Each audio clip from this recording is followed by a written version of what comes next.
Nagsimula ang Lunes ng karaniwang-karaniwan, ngunit sa loob ng ordinaryong umagang iyon ay may nakatagong kakaibang bagay tulad ng isang pekeng nota sa isang pamilyar na melodiya.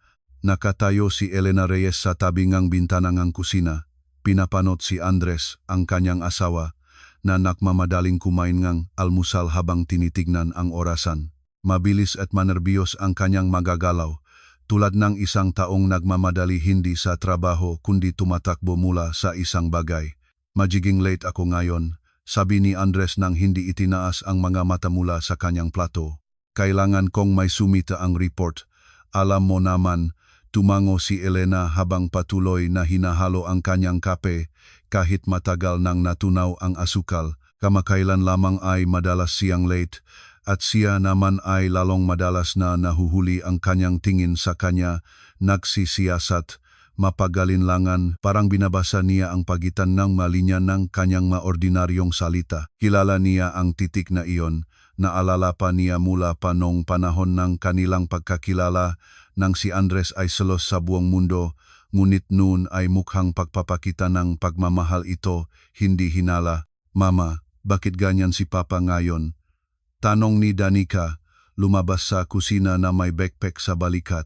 Ang 16 na taong gulang na anak ni Elena sa unang kasal ay nagtataglay nga espesyal na sensitivity ng mga teenager na nagbibigay daan sa kanya na maramdaman ang pinakamaliit na pagbabago sa atmosfera ng pamilya, tulad ng isang seismograph na nagtatatala ng malindol sa ilalim ng lupa. "Maraming trabaho lang," sagot ni Elena, at kahit siya mismo ay narinig kung gaano ito kapaniwala ang hindi. Mabilis na itinaas ni Andres ang ulo. "Hindi ako ganyan," sabi niya na may iritasyon. "Pagod lang ako." "At ikaw, Danica, mag-isip ka ng sarili mong mga marka imbes na mag-usap-usap tungkol sa mga usaping pangadulto." Nakibit balikat si Danica at lumabas sa pintuan, ngunit napansin ni Elena na huminto ang bata sa pasilyo, nakikinig sa usapan. Lagi namang nararamdaman ng mga bata kung may mali sa bahay, kahit maingat itong inililihim ng matatanda. Pagkatapos umalis ni Andres, nagiwan itong espesyal na katahimikan sa loob ng bahay, ang uri ng katahimikan na makikita lamang sa mga tahanan kung saan ang mga tao ay tumigil ng magsalita ng bukas sa isa't isa. Lumabas si Aling Cording, biyanang si Elena, sa kusina ng tahimik, tulad ng isang multo na nagpapakita nang hindi mo siya inaasahan. Si Aling Cording ay si Lourdes Flores, ina ni Andres, isang babaeng naniniwala na ang kanyang tungkulin ay malaman ang lahat ng nangyayari sa pamilya ng kanyang anak.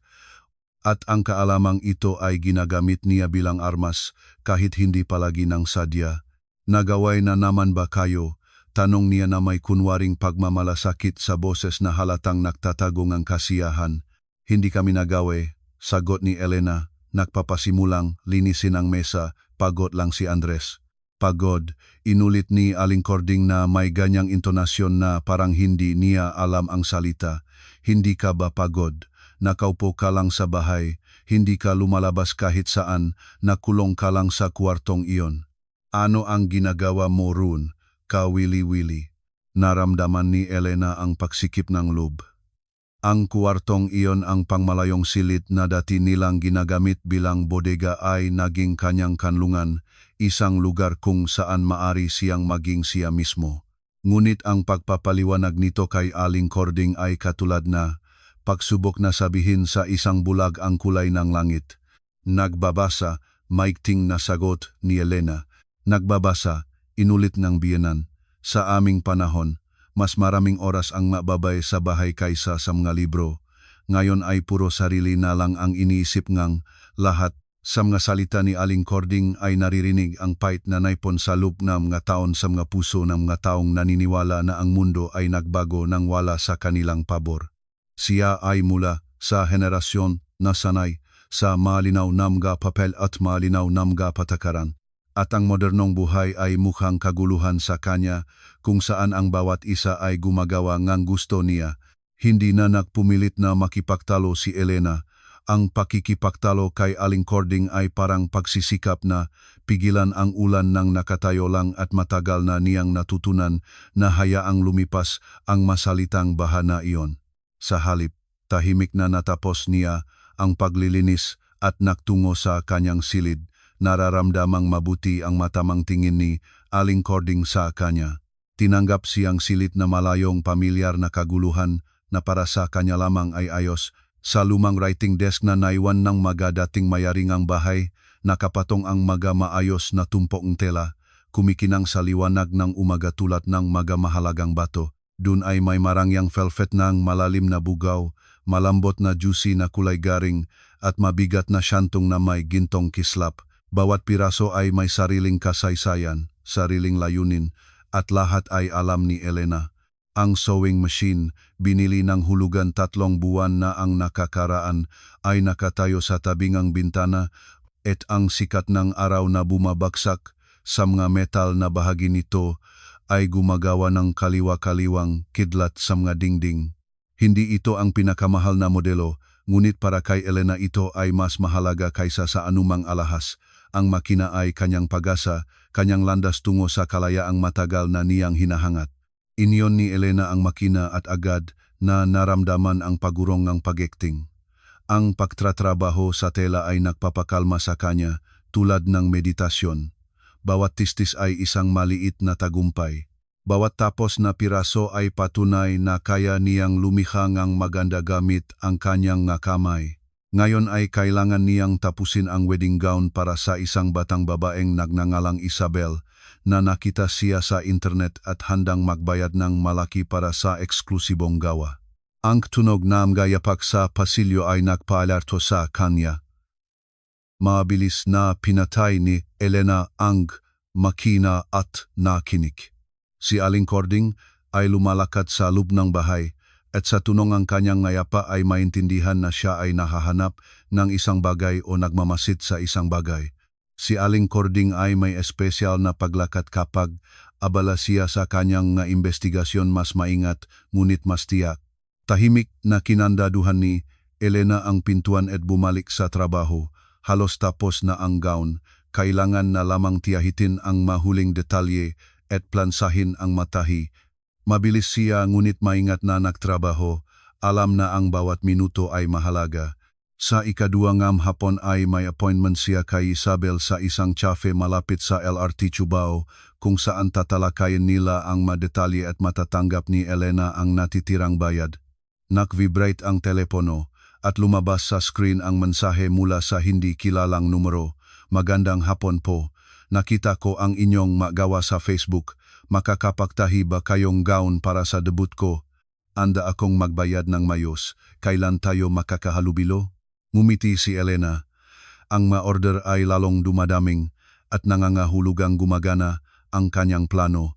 Bawat order ay naglalapitan sa kanyang layunin, isang layunin na wala sa pamilya ang nakaalam, hindi pa.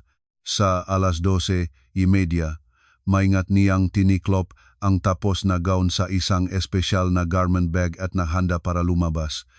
Kailangan niyang piliin ang sandaling abala si Aling Cording sa sarili niyang magawain para makalusot sa bahay ng hindi napapansin.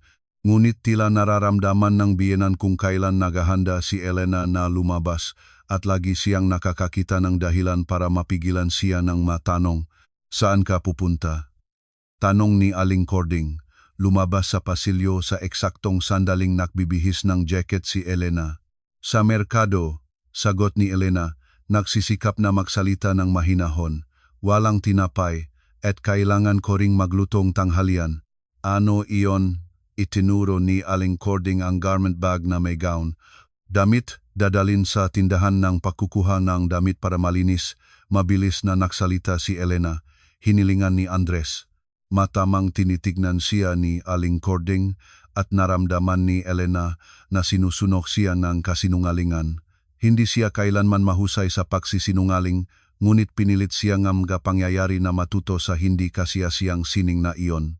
Ang cafe malapit sa LRT Cubao ay isa sa mga establishmento na makikita sa bawat barangay sa lungsod, mapagpakumbabang ngunit maayos na lugar na nagseserbe ng maayos na kape at hindi nagtatanong ng kalabisan.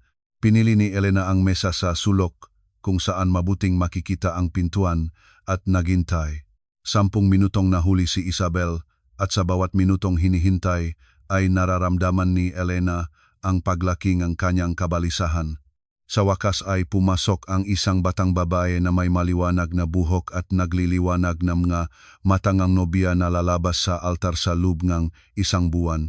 Si Isabel ay eksaktong gaya ng inisip ni Elena sa kanya sa pamamagitan ng mga usapan sa telepono bukas, emosyonal, puno ng plano at pag-asa. Elena po, tanong ng batang babae, lumapit sa mesa. Sorry po sa pakaantala, grabe ang trapiko. Walang anuman, sagot ni Elena, tumayo para batiin siya. Umupo po, ipapakita ko ang lumabas. Nang makita ni Isabel ang gown, nagnilap ang kanyang mamata sa kagalakan.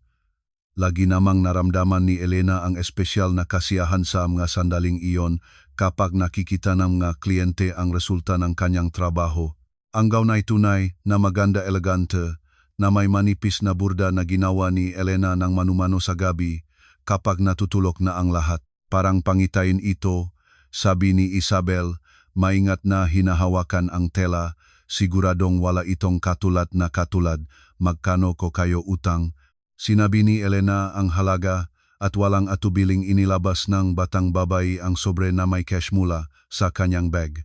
Sa ganitong sandali, naramdaman ni Elena ang pagiging isang tunay na galing-galing na artisano, isang tao na makakalikha nga kagandahan at makatatanggap ng karapat-dapat na kabayaran.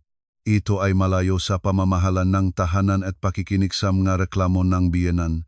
Mayroon akong kaibigan na naghahanap din ng mananahi. Sabi ni Isabel, itinago ang gown sa bag niya. Pwede ko bang ibigay ang inyong numero? Siyempre, pumayag si Elena. Palagi akong nagagalak sa mga bagong order. Nang umalis ang bata, nanatili si Elena sa kafe pa ng ilang minuto, hinihigop ang naginit na kape at nage-enjoy sa pakiramdam ng natapos na responsibilidad. Ang sobre na may pera ay nakapatong sa kanyang bag at alam niya na ang bawat piso ay naglalapitan sa kanyang layunin, sa layunin na hindi niya sinasabi sa sinuman. Dahil ayaw niyang makita sa mga mata ang kanyang mamahal sa buhay ang awa o mas masahol pa, ang kawalan ng pag-unawa. Sa daan patuwid sa bahay, dumaan siya sa palengke upang maging kapanipaniwala ang kanyang alibi at bumili ng pagkain para sa hapunan. Sa isipan ay unti-unting nabubuo na ang plano para sa mga susunod na araw, ang schedule ng trabaho sa mga bagong order, mga pagpupulong sa mga kliyente.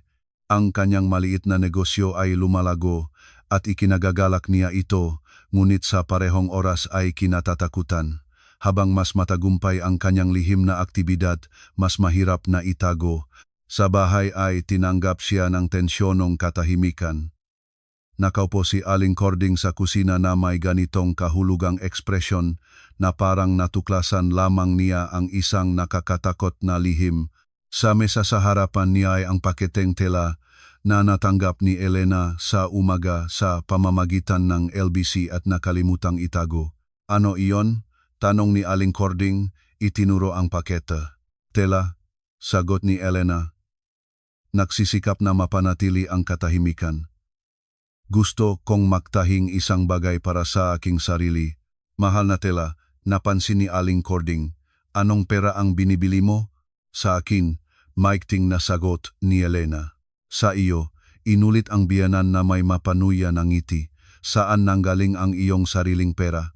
Nagbibigay si Andres sa iyo para sa bahay, ngunit sapat lang iyon para sa pinakakailangan. Saan nanggaling ang pera para sa ganyang mapagbili? Naramdaman ni Elena ang pagsisikip ni lahat sa loob niya mula sa galit at desperasyon. Lagi namang nalalaman ni Aling Cording kung saan tamang-tamaan ang matanong na imposibleng sagutin ng hindi nagsisinungaling o nagahayag ng lihim. Usapin ko iyon, sabi ni Elena, dumaan sa biyenan patungo sa ref. Usapin mo, itinataas ang boses ni Aling Cording. Sa bahay na ito, walang maaring maging usapin mo lamang. Pamilya tayo, at lahat ay dapat malaman ang nangyayari. Lalo na pagdating sa pera, inilabas ni Elena ang pagkain mula sa ref at nagsimulang maglutong hapunan, hindi sumasagot sa mga panlalang tanong. Alam niya na ang anumang salita ay maaring gamitin laban sa kanya, kaya mas mabuting manahimik. Ngunit hindi titigil si Aling Cording. Nakita-kita na may garment bag kanina, patuloying biyenan, at hindi ka pumunta sa tindahan ng pagkukuha ng damit. Nagtanong na ako, kaya nagsinungaling ka sa akin. Ang tanong lamang ay bakit? Mas mabilis na tumibay ang tibok ng puso ni Elena. Hindi niya naisip na maaring magtanong si Aling Cording. Ngayon ay nahalata na ang kasinungalingan at kailangan niyang gumawa ng bagong bersyon o sabihin ang katotohanan. Ngunit ang katotohanan ay hindi pa siya handang sabihin. Hindi pa.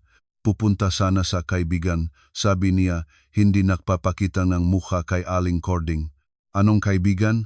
Wala kang makaibigan. Hindi ka nakikisama sa kahit sino. Agad na sumagot si Aling Cording. At ito ay totoo, at alam ito ni Elena. Pagkatapos ang kasal at paglipat sa bahay na ito, nawala na siya sa halos lahat ng kaibigan. Hindi siya nagtatrabaho. Ang malumang koneksyon ay nagwakas. Ang mga bago ay hindi namuo. Ang kanyang mundo ay lumiliit sa laking ng bahay na ito at ng pamilyang ito. Ang tunongang susi sa padlock ng pintuan ay nakputol sa hindi magandang usapan. Maaga pang bumalik si Andres, at sa tunong ang kanyang ngayapa ay malinaw na hindi maganda ang look niya. Handa na si Elena para sa bagong bahaging ang tanong at hinala. Ano ang nangyayari dito? Tanong ni Andres. Pumasok sa kusina at nakita ang nakatensyong mga mukhang asawa at ina. Itanong mo sa iyong asawa, sabi ni Aling Cording na may ganitong tono na parang nakasala si Elena ang krimen. Bumibili siyang mahal na tela gamit ang hindi alam kung anong pera at nagsinungaling tungkol sa tindahan ng pagkukuhang damit. Tumingin si Andres kay Elena nang matagal at sa tingin na iyon ay mababasa ang pagod, iritasyon at isang bagay pa na hindi niya matukoy. Lena, ano ang nangyayari? Tanong niya. Tama ba si nanay? Nagtatago kang isang bagay? Naramdaman ni Elena na ang kanyang maingat na itinayong mundo ay nagsisimulang gumuho. Gusto niyang sabihin ang katotohanan, ipaliwanag na ginagawa niya ito para sa lahat sila, para sa kanilang kinabukasan, ngunit natigil ang masalita sa kanyang lalamunan. Paano may paliwanag ang hindi pa niya lubos na naunawaan sa kanyang sarili? Paano makukwento ang matakot at pag-asa na matagal na niyang tinatago? Wala akong tinatagong kahit ano, sabi niya sa wakas, ngunit ang boses ay mukhang hindi kapanipaniwala kahit sa kanyang sarili. Wala, inulit ni Andres, at sa kanyang boses ay lumabas ang nota na kilala at kinatatakutan ni Elena. Paano mo kung gayon may paliwanag kung saan namumula ang para sa mahal na mga pagbili? Paano mo may paliwanag kung bakit nakulong ka sa kwartong iyon? Paano mo may paliwanag kung bakit naging ganyan kang palihim? Bawat tanong ay parang isang hampas at naintindihan ni Elena na mas magiging masahol pa ito. Ang mahinala na naramdaman niya sa nakaraang malinggo ay lumabas na ngayon sa ibabaw at kailangan nitong harapin. Ngunit hindi niya alam kung paano. Gusto ko lang ni kaunting personal na espasyo, sabi niya, alam ang kabalbalan nito. Personal na espasyo, inulit ni Andres na may mapait na ngisi, sa pamilya ay walang personal na espasyo na nagtatago sa iba. Asawa at asawa tayo.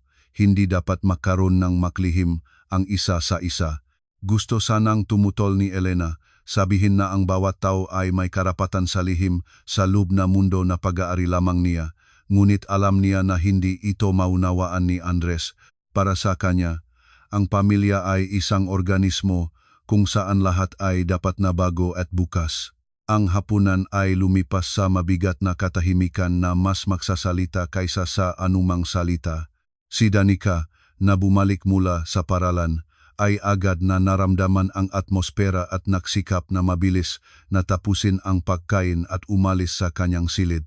Si Aling Cording ay nagtagumpay na nanahimik, masaya na ang kanyang hinala ay napatunayan. Si Andres ay malungkutin na hinuhukay ang pagkain gamit ang tinidor, paminsan-minsan ay nagtatapon ng mapagalinlangang tingin sa asawa.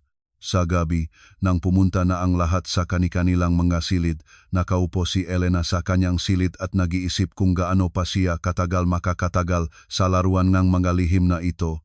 Bukas ay mayroon siyang iskediul na pagpupulong kay McCoy, ang designer na tumutulong sa kanya sa mga sketch para sa mga komplikadong order.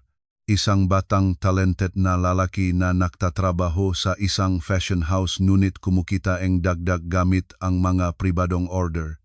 Ang kanilang pakikipagtulungan ay nagsimula nang bigla sa pamamagitan ng isang kasamahang kilala sa online, ngunit mabilis na naging produktibong partnership. Naunawaan ni Elena na kung malalaman ni Andres ang kanyang pagpupulong sa batang lalaki, ito ay maunawaan ng ganap na iba kaysa sa katotohanan kung ano ito. Ang selos ni asawa ay lagi niyang kahinaan at kamakailan ay lumala na ito hanggang sa masakit na estado. Nag-vibrate ang telepono at lumabas sa screen ang mensahe mula kay McCoy. Tapos na ang sketch. Makita tayo bukas sa karaniwang lugar. Sumagot si Elena ngang pahintulot kahit alam niyang nanganganib siya. Ngunit nang wala ang sketch ni McCoy, ang kanyang magawa ay magiging karaniwan lamang at sa kanila ay magiging obra maestra at ang obra maestra ay kinikilala ng mas mataas na halaga. Sa likod ng dingding ay narinig ang boses ni Andres at ng kanyang ina. Tahimik silang naksalita, ngunit emosyonal at nahulaan ni Elena na ang usapan ay tungkol sa kanya. Si Aling Cording ay malamang na nagbabahagi ng kanyang obserbasyon at hinala at si Andres ay maingat na nakikinig at gumagawa ng konklusyon. Humiga si Elena sa higaan, ngunit hindi dumating ang tulog. Nahiga siya at nag-iisip na ang bukas ay magdadala ng bagong tanong, bagong hinala, bagong pagtatangka na matuklasan ang katotohanan. At ang katotohanan ay mas komplikado at sa parehong oras ay mas simple kaysa sa kanilang iniisip. Gusto lang niyang mabuhay, gusto niyang magkaroon ng kinabukasan, gusto niyang huwag mapagsamantalahan ng mapangyayaring maaring magbago anumang oras. Ngunit sa ngayon ay hindi pa siya handang sabihin ito sa pamilya habang ang kanyang lihim ay ang tanging bagay na pag-aari lamang niya sa bahay na ito, kung saan ang bawat hakbang ay minomonitor, ang bawat salita ay tinitimbang, ang bawat kilos ay sinusuri. Nagsimula ang Huwebes nang si Andres para sa unang pagkakataon sa matagal ay natira sa bahay mula sa trabaho. Nakaupo siya sa kusina na may tasa ng kape nang lumabas si Elena para magalmusal. Ang kanyang presensya sa bahay sa oras ng trabaho ay naramdaman na kakaiba, tulad ng murang furniture na biglang nakpalitan ng lugar. May sakit ka ba? Tanong ni Elena. Nagbubuhos ng tsaa para sa kanyang sarili, nagsisikap na hindi ipakita kung gaano siya nababahala sa biglaang pagbabago ng plano. Nagpahinga, maikting na sagot ni Andres, hindi itinaas ang tingin mula sa diaryo na malinaw na hindi niya binabasa. Marami kaming naipong gawaing bahay. Tumango si Elena, ngunit sa loop niya ay lahat ay kumikirot sa paggabahala. Ngayon ay may appointment siya kay McCoy sa parke. At ngayon ay magiging mas mahirap ang paglabas ng bahay nang hindi kapansin-pansin. Si Andres ay hindi kabilang sa mga lalaking umupo sa bahay at nanonood ng TV. Kung natira siya, nangangahulugang may konkretong layunin siya. Anong uri ngang gawain? Tanong niya. Nagsisikap na bigyan ng walang pakialam na tono ang boses. Iba't iba, sagot nga asawa, sa wakas ay itinaas ang mga mata sa kanya. Sa tinging iyon ay may bagong bagay, mapagmatiyag, parang hindi siya tumitingin sa asawa kundi sa isang suspek. Matagal na akong gustong ayusin ang balkonahe, ngunit wala talaga akong oras. Alam ni Elena na ang balkonahe ay ayos na sa loob ng isang linggo na, tulad ng karamihan ng gawaing bahay na karaniwang ginagawa ni Andres tuwing Sabado at Linggo. Kaya ang tunay na dahilan ng kanyang presensya sa bahay ay iba at hinuhulaan niya kung alin iyon. Lumabas si Aling Cording sa kusina nakadamit na nakakaiba para sa umaga ng Huwebes. Andres, anak, nag-iisip ako tungkol sa ating usapan kahapon.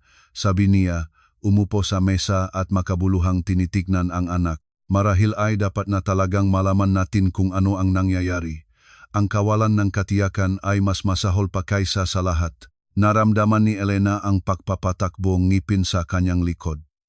Kaya tunay ngang pinag-usapan nila siya kagabi at ngayon ay may plano na sila. Inubos niya ang tsa at tumayo mula sa mesa, nagsisikap na hindi ipakita ang kanyang pagkabahala. Saan ka pupunta? Tanong ni Andres at sa kanyang boses ay naririnig ang hayagang pagiging mapagalinlangan. Sa tindahan, sagot ni Elena. Walang tinapay at kailangan ko ring magluto ng tanghalian. Hindi ka muna pupunta sa kwartong iyon, nagtanong si Aling Cording nang may inosenteng kaanyuan para basahin ang iyong libro. Marahil mamaya, ditiyak na sagot ni Elena. Naintindihan niya na ang bawat salita niya ngayon ay sinusuri at tinatandaan. Sa tindahan, binili ni Elena ang pinakakinakailangan lamang, patuloy na lumilinga may sumusunod ba sa kanya. Nagsisimula ng sakupin ang kanyang isipan ng mapanganib na mga kaisipan at naiintindihan niya na hindi na ito makakatuloy sa ganitong paraan. Ngunit mahalaga ang pagpupulong kay Machoy. Ang bagong order ay maaring magdala ng malaking pera at ang pera ay kailangan niya tulad ng hangin. Sa bahay ay nakita niya si Andres sa balkonahe kung saan na kunwari siyang nagaayos ng mga lumang gamit, ngunit ang lokasyon ng balkonahe ay ganun na ang mabuting tanaw ng bakuran at ang labasan ng gusali. Pagkakataon ba ito o hindi, pinag-aalinlangan ni Elena. Hindi ko hadlangan, sabi niya, dumaan sa kanya. Mag-aalaga akong sarili kong magawain. Anong magawain? Tanong ni Andres, hindi nagpapaharap sa kanya. Mga karaniwang gawain ng babae, sagot ni Elena, at sa kanyang boses ay naririnig ang pagod mula sa paglilinawang ito. Sa kanyang silid, nakandado siya at inilabas ang telepono. Kailangan niyang alertuhan si Machoy na ang pagpupulong ay maaring hindi matuloy, ngunit ayaw niyang kanselahin ito ng ganap. Ang kliyente ay nagbabayad ng malaki para sa eksklusibong bestida para sa isang kaarawan at nang wala ang ma-sketch ni Makoy ay imposibleng matupad ang kanyang ideya. Makoy, maaring kailangang ilipat ang pagpupulong, isinulat niya, komplikado ang sitwasyon sa bahay. Naintindihan ko, ngunit handa na ang ma-sketch at nagmamadali ang kliyente. Subukan pa rin ba natin? Mabilis na sagot ni Makoy. Tumingin si Elena sa orasan. 2 oras pa ang natitira bago ang pagpupulong at sa panahon na iyon ay kailangan niyang makaisip ng paraan para makalabas ng bahay ng hindi napapansin. Alam niyang nanonood si Andres, ngunit hindi niya maring bantayan ang lahat ng labasan ng sabay-sabay. Sige, isinulat niya. Susubukan kong makarating. Iniyon niya ang saying machine at nagsimulang magtrabaho sa isang simpleng order na maring gawin sa bahay. Ang tunong nga makina ay dapat na kumbinsihin ang makasambahay na siya ay abala sa kahaniwang mga gawain at wala siyang planong lumabas. Ngunit pagkaraan ng kalahating oras ay kailangan niyang patayin ang makina dahil kumatok ang pintuan. Lena, maari ba akong pumasok? Narinig ang boses ni Andres. Sandali, sagot niya. Mabilis na itinago ang hindi tapos na damit. Ito na. Pagbukas ng pintuan, nakita niya ang asawa na may ganyang ekspresyon na parang sinisikap niyang tumingin sa kanyang kaluluwa. Ano ang tinahi mo? Tanong niya nang walang panimula. Palda para sa akin, sagot ni Elena. Ang dati ay luma na. Ipakita mo, hiling ni Andres. Inilabas ni Elena ang hindi tapos na palda na malalim na bugahon na tela na tunay na sinimulan niyang tahi para sa kanyang sarili nung nakaraang linggo. Magandang tela, napansin ni Andres, hinahawakan ang material, mahal siguro. Hindi naman nagsinunggaling si Elena.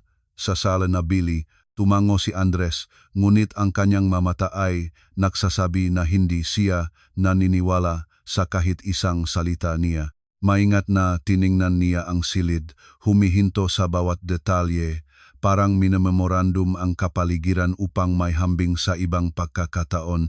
Sige, hindi na kita hadlangan, sabi niya sa wakas, ngunit hindi nagmamadaling umalis. Andres, sabi ni Elena, nagpasya na maging bukas. Ano ba ang nangyayari? Bakit mo ako tinitignan tulad ng isang kriminal? Hindi ka ba kriminal? Tanong niya. At sa kanyang boses ay lumabas ang sakit. Bakit kung gayon ang lahat ng mga lihim na ito, bakit hindi mo matapatan akong sabihin ang iyong ginagawa? Naramdaman ni Elena na kumikirot ang kanyang puso dahil sa kanyang tono. Tunay siyang nagdurusa, ngunit hindi niya mapagaan ang kanyang pagdurusa nang hindi ganap na inihahayag ang kanyang lihim. At sa ito ay hindi pa siya handa. Wala akong lihim, sabi niya ng tahimik. Gusto lang na makaroon ng maliit na libangan, sariling gawain. Masama ba iyon? Ang libangan ay hindi tinataguan sa asawa, sagot ni Andres. Ang libangan ay hindi nangangailangan ng ganitong at ganitong mga lihim. Umalis siya nang hindi naghihintayng sagot. At nanatili si Elena na nakatayo sa gitnang silit, naramdamang gumuguho ang lahat ng maingat niyang itinayo, ngunit hindi maatras. Masyadong maraming nakasalalay sa kanyang maliit na negosyo. Sa ika-2 ng hapon, nagpasya siya sa isang mapanganib na hakbang, lumabas sa kusina kung saan nakaupo si Aling Cording at inihayag niya na pupunta siya sa doktor. Anong doktor? Agad na nagtanong ang biyenan. Sa obe, sagot ni Elena, alam na ang paksang ito ay pipigilan si Aling Cording sa pagtatanong ng higit pa. May sumasakit ba sa iyo? Sa kunwaring simpatiya tanong ng biyenan. Routine check-up, maiting na sagot ni Elena, nagbibihis ng jacket. Si Andres ay lumabas mula sa silid sa eksaktong sandaling inihahanda niyang umalis. Malayo ba ang pupuntahan mo? Tanong niya. Sa health center, sagot ni Elena. Mga 2 oras ay nandito na ako. Sasamahan kita, inaalok ni Andres, at naunawaan ni Elena na hindi ito alok kundi pagtatangkang kontrolin. Hindi na kailangan, mabilis na sabi niya, kaya ko nang mag-isa. Pagkalabas ng gusali, naramdaman niya ang tingin mula sa balkonahe at naintindihan na pinanunod siya ni Andres. Kailangan niyang tunay na magtungo sa direksyon ng health center at mula doon, sa pamamagitan ng likha-likha na daan sa mga karatig barangay ay magtungo sa lugar nga pagpupulong. Sa panahong itong taon, ang Rizal Park malapit sa kanilang lugar ay mukhang espesyal na malungkot. Ang mahubat na sangangam nga puno ay nagdilim sa harapan ng kulayabong langit at ang madarang dahon sa ilalim ng mga pa ay nahuhumalik, parang nagbabungat ng masikreto ng iba. Naglalakad si Elena sa pamilyar na landas, nag-iisip kung gaano kahirap na naging kanyang pagiral sa nakaraang mga araw. Si Makoy ay nakihintay na sa bangko malapit sa fountain. Isang batang lalaki na humigit kumulang 30 taong gulang na may masigla at matalino na mga mata at mga kamay ngang isang artista, palagi siyang nakaswot ng magara ngunit hindi mapansin. Ang kanilang pakikipagnegosyo ay purong propesyonal, ngunit naintindihan ni Elena na sa labas ay maaring magmukhang kahina-hinala ang kanilang mga pagpupulong. Hoy, sabi ni Machoy. Tumayo para salubungin siya. Kamusta? Mukhang tensyonado ka. Komplikado ang lahat, sagot ni Elena, naupo sa tabi. Nagsisimula ng maginala ang mga nasa bahay. Marahil ay dapat na sabihin mo ang katotohanan. Mungkahi ni Makoy. Wala ka namang ginagawang masama. Sa kabaliktaran, lumilikha ka nga magagandang bagay. Hindi mo kilala ang aking pamilya. Malungkot na ngumiti si Elena. Para sa kanila, ang anumang pagiging sarili-eng isang babae ay kahina-hinala. Inilabas ni Makoy ang folder na may mga sketch at nakalimutan ni Elena ang lahat ng kanyang problema habang tinitingnan ang kanyang gawa. Ang bestida para sa pagdiriwang ay naging elegante at marangya eksaktong gayang gustong kliyente. Kamangha-mangha ito, sabi niya, sinisiyasat ang mga detalye. Tunay kang isang artista. At ikaw ay isang tunay na manlilikha, sagot ni Makoy. Ikaw lamang ang makakatupad nito tulad ng itinakda. Nagtalakayan sila ng mga teknikal na detalye, mga taktang panahon, gastos sa materyales. Ang pag-usap ay pangnegosyo, ngunit sa taong nasa labas ay maaaring magmukhang may higit pa sa pagitan nila kaysa sa mga relasyong pangtraba. Elena, biglang narinig ang pamilyar na boses. Lumingon siya at nakita si Andres, nakatayo sa ilang metro mula sa kanilang bangko. Puti ang mukha nga asawa sa galit. At ang kanyang mata ay naglalagablab ngang apoy na tunay na natakot si Elena. Andres, huminga siya, tumayo mula sa bangko. Ano ang ginagawa mo dito? Ano ang ginagawa mo dito? Tanong niya, hindi inalis ang mata kay Machoy. Sino ang lalaking ito? Tumayo si Machoy mula sa bangko, instinktibong naramdaman ang panganib ngang sitwasyon. Sa tingin ko, mas mabuting umalis na ako, sabi niya, kinokolekta ang sketch. Huwag. Mabilis na pinigilan siya ni Andres. Manatili, ipaliwanag ninyo kung ano ang ginagawa ninyo kasama ng aking asawa sa parkeng ito. Andres, pakiusap, nangailangan si Elena, huwag mag-eksena. Huwag mag-eksena, inulit ang asawa na may mapait na ngisi. Sinusundan ko ang aking sariling asawa dahil nagsisinungaling siya sa akin araw-araw at nakita ko siya sa lihim na pagpupulong kasama ang isang hindi kilalang lalaki. At ikaw ay humihingi na huwag mag-eksena. Naintindihan ni Elena na ang sitwasyon ay gumugulong sa bangin at kailangan ng aksyon. Hindi ito ang iniisip mo, sabi niya ng desperado. Tumutulong si Makoy sa akin sa isang proyekto. Anong proyekto? Hiling ang sagot ni Andres. Tumingin si Elena kay Makoy na nakatayo kasama ang makasketch sa kamay niya. Hindi alam kung ano ang gagawin sa mahirap na sitwasyong ito. Nagde-design ako ngang damit, sabi niya. Desperadong nagdidisenyo ngang sagot. Gusto kong subukan ang aking sarili sa larangang ito. Nagde-design ng damit? Inulit ni Andres. Bakit kailangan itong itago? Bakit hindi mo maaring sabihin ng tapat? Dahil hindi pa ako sigurado na magiging matagumpay, sagot ni Elena. At sa mga salitang ito ay may katotohanang naroon. Ayaw kong magdulot ng kabiguan sa iyo kung walang magiging resulta. Matagal at matamang tiningnan siya ni Andres. Sinisikap na maunawaan kung nagsasabi siyang katotohanan o nagpapatuloy pa rin siyang pagsisinungaling. At ang pera? Tanong niya sa wakas. Para sa mga sketch, sa mga tela, para sa lahat na ito, ipinagbili ko ang mga alahas ng nanay ko, sabi ni Elena. At ito rin ay katotohanan kahit hindi kumpleto. Tunay niyang ipinagbili ang singsing at hikaw na naiwan ng kanyang ina upang mabili ang unang sewing machine. Sinamantala ni Makoy ang pahinga sa pag-usap at maingat na umalis, iniwan ang mga sketch sa bangko. Pinulong sila ni Elena ng nanginginig na mga kamay, naramdaman ang guguhong ang buong maingat niyang itinayong mundo ngang lihim. Uwi na tayo, sabi ni Andres, tahimik na mag-usap doon. Ang daan patuwi sa bahay ay lumipas sa katahimikan. Naglalakad si Andres sa tabi niya, ngunit naramdaman ni Elena ang agwat sa pagitan nila. Naintindihan niya na ang parsyal na katotohanan na kanyang sinabi ay hindi matagal na makukontento ang asawa. Mangangalakasan siya, magtatanong ngamga bagong tanong, hihilingin ang ganap na katapatan. Sa bahay ay tinanggap sila ni Aling Cording na may abala. Aba, tanong niya, halos hindi pa nila naabot ang pintuan. Nahanap mo ba? Nahanap ko. Maikting na sagot ni Andres. Ngunit hindi ang aming iniisip. Naktungo si Elena sa kusina at umupo sa mesa, naramdamang parang isang akusado sa korte. Ikinwento ni Andres sa ina ang pagpupulong sa parke, ang pag-usap kay Machoy, ang bersyon tungkol sa pagdisenyo ng damit. At naniniwala ka doon? Tanong ni Aling Cording nang may kawalan ng paniniwala. Pagdisenyong damit, sige na. Bakit kung gayon lahat ay lihim? Bakit ang kasinungalingan tungkol sa tindahan ng pagkukuha ng damit at sa doktor? Ipinaliwanag ko na, pagod na sabi ni Elena. Ayaw kong magsalita hanggat hindi pa ako sigurado sa resulta. At ano ang nasa kuwartong iyon? Patuloy na nagtatanong si Aling Cording. Anong nga disenyo?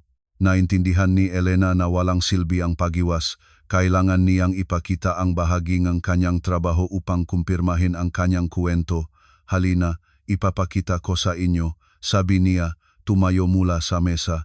Sa kanyang silid, binuksan niya ang aparador at inilabas ang ilang tapos na pirasong damit, mga sketch, mga sampleng tela. Si Andres at ang kanyang ina ay tahimik na tiningnan ang kanyang magawa at nakita ni Elena kung paano nakbabago ang kanilang maekspresyon. Ikaw ba ang gumawa nito? Tanong ni Andres, hawak ang isang eleganteng cocktail dress. Oh, sagot ni Elena. Maganda naman talaga, kinikilala pa ni Aling Cording. Ngunit bakit itinago? Ano ang masama rito? Hindi alam ni Elena kung ano ang isasagot, paano ipaliwanag na ito ay tuktok lamang ng iceberg na ang tunay na dahilan kanyang pagiging palihim ay ganap na iba. Paano ikukuwento ang mga takot na nagpipilit sa kanya na maghanda para sa pinakamasamang pangyayari? Ayaw ko lang mapagasang sana ng maaga. Inulit niya ang kanyang bersyon. Inilagay ni Andres ang damit pabalik sa aparador at hinarap ang asawa. Sige, sabi niya, ngunit wala ng higit pang lihim. Kung gusto mong gawin ang gawaing ito, gawin mo ng hayagan. Pamilya tayo. At hindi dapat makaroon ng nga sikreto ang isa sa isa. Tumango si Elena, alam na ito ay pansamantalang pahinga lamang. Ang kanyang tunay na lihim ay nananatiling nakatago at maaga o huli, ang katotohanan ay lalabas. Ngunit sa ngayon ay mayroon siyang oras para pag-isipan kung ano ang gagawin. Sa gabi, nang natulog na ang lahat, nahiga siya sa higaan at nag-iisip sa nangyari ngayon. Sinundan siya ni Andres. Nangangahulugang seryosong nasira ang tiwala sa pagitan nila. Ang parsyal na katotohanan na kanyang sinabi ay maaring mananatiling hindi matagal, lalo na kung magpapatuloy si Aling Cording sa kanyang maimbestigasyon. Ngunit wala nang maatras, bukas ay mayroon siyang isa pang pagpupulong sa isang kliyente. Sa makalawa ay kailangan niyang bumili ng materyales para sa bagong proyekto. Nagpatuloy ang buhay. At kasama nito ay nagpatuloy ang kanyang lihim na ngayon ay naging mas mapanganib na. Nagsimula ang Lunes ng ikalawang linggo sa mapanlinlang na katahimikan na nararamdaman bago ang bagyo, kapag ang kalikasan ay tumatahimik sa paghihintay ng unang tunog ng kulog. Nakaupo si Andres sa almusal, binabasang diaryo, ngunit nakita ni Elena kung paano gumagalaw ang kanyang mata sa mga linya nang hindi hihinto, parang binabasa niya ang ibang teksto na isinulat sa kanyang ulo. Mananatili akong bahay ngayon, sabi niya, uminom ngang kape at tiningnan ang asawa sa ibabaw ng tasa. May sakit ako. Ano ang sumasakit? Tanong ni Elena, kahit alam niya na ito ay isa pang pagtatangka ng kontrol. Ulo, maikting nasakot ni Andres at hali-haling ang lalamunan, mas mabuting dito na lang ako makpahinga. Si Aling Cording ay lumabas sa kusina na kadamit na, nakakaiba para sa Lunes en umaga. Andres, anak, dumaw ako sa iyo, sabi niya nang mainjiting hindi umabot sa mga mata. Kung may sakit ka, kailangan ng pag-aalaga. Naramdaman ni Elena kung paano lahat ay kumikirot sa loob niya sa pagunawa, nagtatulungan sila, mayroon silang plano, at ang planong iyon ay tungkol sa kanya. Salamat nanay, sagot ni Andres, at sa kanyang boses ay naririnig ang pasasalamat para sa suporta. At ikaw, Lena, ano ang gagawin mo? Mga karaniwang gawain, maingat na sagot ni Elena. Gagawin ko ang magawaing bahay, marahil ay mananahi sa aking silid. Sabi ni Aling Cording nang may inosenteng kaanyuan, possible. Naramdaman ni Elena ang pakiramdam ng isang hayop na nahuli sa bitag ng mga naso. Ang bawat salita ay tinitimbang, ang bawat kilos ay sinusuri. Ngayon ay may apuradong order siya, kailangan niyang tapusin ang bestida bago magabi. Ngunit ang pagtratrabaho sa ganitong atmosfera ng pagmamatiyag ay naging hindi na matiis. Matapos ang almusal ay pumunta siya sa kanyang silid at nagkandado. Ang tunong pagkakulong ang padlock ay kumalabok sa buong bahay at naiintindihan ni Elena na ito ay itinuturing na hamon bilang kumpirmasyon na mayroon siyang dapat itago. Sa likod ng pintuan ay narinig ang manakulong na boses. Si Andres at ang kanyang ina ay pabulong na nagtalakayan tungkol sa kung ano, at paminsan-minsan ay umabot sa kanya ang mahiwa-hiwalay na salita, suriin, malaman, unawain. Iniyon ni Elena ang sewing machine at sinubukang mag-concentrate sa trabaho. Ang bestida para sa isang corporate party ay halos tapos na. Kailangan na lamang tapusin ang laylayan at tiyahitin ang mga huling detalye. Ngunit nanginginig ang kanyang makamay, hindi pantay ang mga tistis, at naiintindihan niya na sa ganitong kondisyon ay maari niyang sirain ang buong trabaho. Mag-isip ng mabuti, bulong niya sa kanyang sarili tulad ng isang mantras. Mag-isip na lilipas ito, na magiging maayos ang lahat. Ngunit ang makaisipan ay malungkot. Maaga o huli ay mahahayag ang katotohanan at kung mangyari iyon ay kailangan niyang ipaliwanag hindi lamang ang negosyo sa pananahi kundi kung bakit niya kailangan ang pera. At ang pagpapaliwanag nito ay mas nakakatatakot kaysa sa lahat dahil nangangahulugang aminin ng malakas ang lahat ng bagay na hindi pa niya mismo tinanggap ng lubusan. Kumatok sa pintuan. Lena, buksan mo. Kailangan nating mag-usap. Narinig ang boses ni Andres. Ngayon lang, sagot niya, mabilis na pinatay ang makina at itinago ang hindi tapos na bestida. Sandali, binuksan niya ang pintuan at nakita ang asawa na may kakaibang ekspresyon halo ng determinasyon at alinlangan. Ano ang nangyari? Tanong niya, nagsisikap na magsalita ng mahinahon. Kailangan ko lang pumunta sa botika, sabi ni Andres, para sa gamot. Sasama ka sa akin. Hindi ka ba mas mabuting manatili dito kung may sakit ka? Tutol ni Elena. Maari akong tumakbo. Hindi. Determinado na iling ni Andres. Kailangan ko talagang pumunta. Sabay na tayo. Naintindihan ni Elena na ito ay bitag. Ngunit hindi siya makakatanggi ng hindi nagpapalalim pa nga hinala. Sige, pumayak siya. Magbibihis lang ako. Sa botika, matagal na pinili ni Andres ang magamot na malinaw na hindi niya kailangan, patuloy na tinitingnan ang asawa. Nakatayo si Elena sa tabi niya, naramdamang artista sa masamang dula kung saan hindi niya alam ang kanyang papel. Mayroon pa bang kailangan? Tanong niya nang nagbayad na si Andres ng mahindi kailangang tableta para sa sipon. Wala, sagot niya. Uwi na tayo. Sa daan pabalik, nanahimik siya. Ngunit naramdaman ni Elena na may nagbubuo sa kanya na desisyon. Naging mas tiwala ang kanyang paglakad. Nagtuwid ang mga balikat. Parang naging sigurado na siya sa kanyang plano. Sa bahay ay tinanggap sila ni Aling Cording na may mapagtagumpay na ekspresyon.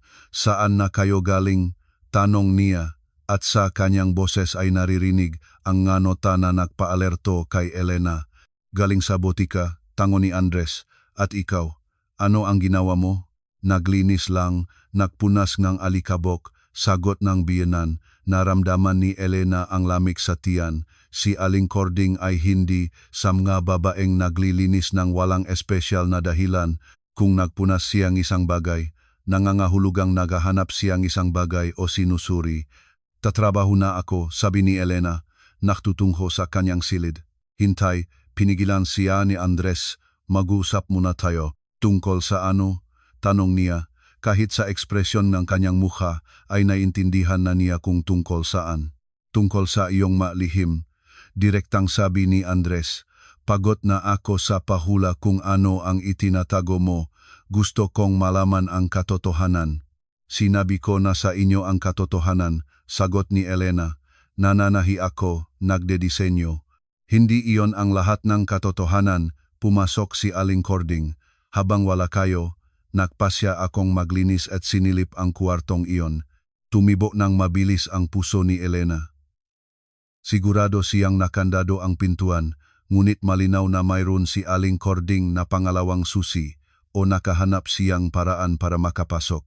At ano ang nakita mo? Tanong ni Elena, nagsisikap na mapanatili ang katahimikan. Maraming kawili-wiling bagay. Sagot ni Aling Cording na may malisyosong ngiti. Mga mahal na damit, mga marangyang tela, mga papel. Hindi ito libangan. Ito ay tunay na negosyo. Ano ang masama rito? Sinubukan ni Elena na ipagtanggol ang kanyang sarili. Masama dahil nagsisinungaling ka. Mabilis na sabi ni Andres. Masama dahil mayroon kang pera na hindi ko nalalaman. Masama dahil nakpupulong ka sa mga lalaki at itinatago ito. Hindi ako nakpupulong kundi naktatrabaho, tutol ni Elena. Ngunit ang boses ay mukhang hindi ka panipaniwala kahit sa kanyang sarili. Kung gayon ipakita mo, hiling ni Andres, buksan ang kuwartong iyon, ipakita ang lahat ng naroon, ipaliwanag ang bawat papel, ang bawat pagbili, ang bawat pagpupulong. Naramdaman ni Elena na lumabas sa kanyang ilalim ang lupa. Ang pagpapakitang lahat ay nangangahulugang ibunyag ang lihim na hindi pa siya handa. Sa mga papel sa silid ay may mga medikal na sertipiko, mga resulta ne pagsusuri, mga sulat ne onjologo. Lahat ng maingat niyang itinago sa pamilya. Ito ang aking personal na espasyo, sabi niya ng desperado. May karapatan ako sa privacy. Sa pamilya ay walang privacy. Matigas na sagot ni Andres. Buksan ang pintuan. Hindi, matibay na sabi ni Elena at kahit siya mismo ay nagulat sa kanyang determinasyon. Anong ibig sabihin ngang hindi? Sumabog si Andres at ang kanyang mukha ay namula sa galit. Asawa mo ako. Ito ang ating bahay at may karapatan akong malaman ang nangyayari sa bawat silid. Wala kang karapatan, sagot ni Elena, at sa kanyang boses ay lumabas ang manota ng desperasyon. Ang bawat tao ay may karapatang magkaroon ng lihim. Lihim mula sa asawa, inulit ni Andres, at ang kanyang mukha ay namulo sa galit. Lihim na pagpupulong sa mga lalaki, mga nakatagong kita. Maling-mali ang iyong pagunawa, namanglaw si Elena. Kung gayon, ipaliwanag mo ng tama, sumigaw si Andres. Buksan ang pintuan ngayon. Umatras si Elena patungo sa silid at nakatayo sa harapan ng pintuan, tulad ng isang bantay. Hindi, inulit niya. Pagkatapos ay ginawa ni Andres ang hindi niya inaasahan. Itinulak niya siya sa isang tabi at sinalubong ang pintuan gamit ang kanyang balikat. Andres, ano ang ginagawa mo? Sumigaw si Elena. Ang dapat kong gawin ng matagal na. Bumulalabas sa kanyang bibig habang muli siyang sumuntok ng balikat sa pintuan. Si Aling Cording ay nakatayo sa tabi na may ekspresyon ng masamang kasiyahan sa mukha. Hinintay niya ang sandaling ito kapag ang pasensyang anak ay napunit na at ngayon ay ini-enjoy niya ang tanawin. Buksan mo ang pintuan ngayon, paulit-ulit ni Andres. Alam namin kung ano ang ginagawa mo doon. Nangatal ang pintuan sa ilalim ng kanyang nasuntok.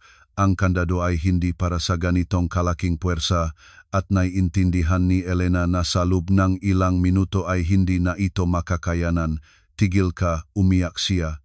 Pakiusap, tigil ka. Ngunit si Andres ay wala ng kakayahang tumigil. Ang mabuwan ng hinala, kawalan ng tiwala at kawalan ng katiyakan ay nagapula sa bulak na galit na ito ang pagwasak. Ang bawat suntok sa pintuan ay suntok sa kanilang relasyon, sa tiwala, sa pagmamahal na minsan ay naktatali sa kanila. Sumuko ang pintuan na may malakas na pagugoy, tulad ng paguho ng huling pader sa pagitan ng katotohanan at ng kasinungalingan. Sinalakay ni Andres ang silid at si Aling Cording, nakangisi, ay pumasok kasunod, handa na ma-enjoy ang pagbubunyag ng manugang. Ngunit ang ngiti ay mabilis na natulok sa kanyang mukha nang makita nila ang nasa silid. Ang unang nahalata nila ay ang sewing machine sa tabing ng bintana na paligiran ng mga maayos na tumpok ng tela at mga tapos na piraso ng damit, ngunit ito ay hindi ang pinaka-aegis kong nakita. Sa mesa, sa gitna ng mga sketch at mga sample, ay mga medikal na dokumento. Mekanikal na kinuha ni Andres ang isa sa kanila at nagbasa. Sulat ng onchologo, nagbasa siya ng malakas at ang kanyang boses ay nanginginig, inirerekomendang agarang gamutin. Kinuha ni Aling Cording ang isa pang papel, resulta ng biopsy, bulong niya at ang kanyang muka ay pumuti, malignanteng pagbabago. Nakatayo si Elena sa gitnang sirang silit at umiyak hindi sa hiyang pagbubunyag, kundi sa ginhawa. Sa wakas ay hindi na niya kailangang magsinungaling, umiwas, gumawa ngang magabagong kwento. Ang katotohanan ay nakalatag sa harapan nila sa mesa, nakakatakot at hindi mapanghihiwalayan. Lena, huminga ng malalim si Andres at ang papel ay nahulog sa kanyang makamay. Ano ang ibig sabihin nito? Nangangahulugang mamamatay ako, simpleng sabi niya, at ang masalitang iyon ay tumalab sa silid tulad ng isang hatol. Hindi ako mamamatay, nagwawasto siya sa kanyang sarili. Maari akong mamatay kung hindi ako magpapalunas. At ang lunas ay nakakahalaga ng pera na wala tayo. Lumubog si Andres sa upuan, tulad ng nawalan ng lakas ang kanyang nga paa. Si Aling Cording ay nakatayo na bukas ang bibig, hawak ang papel na may halaga ng chemotherapy. Bakit hindi ka nagsabi? Tahimik na tanong ni Andres. bakit itinago mo? Dahil natakot ako, tapat na sagot ni Elena. Natakot na maging isang pasanin, natakot sa awa, natakot na sisimulan ninyong pakitunguhan ako bilang isang may sakit at hindi bilang isang buhay na tao. Kaya't lihim akong kumikita ng pera para sa lunas. Naintindihan ko, sabi ni Andres.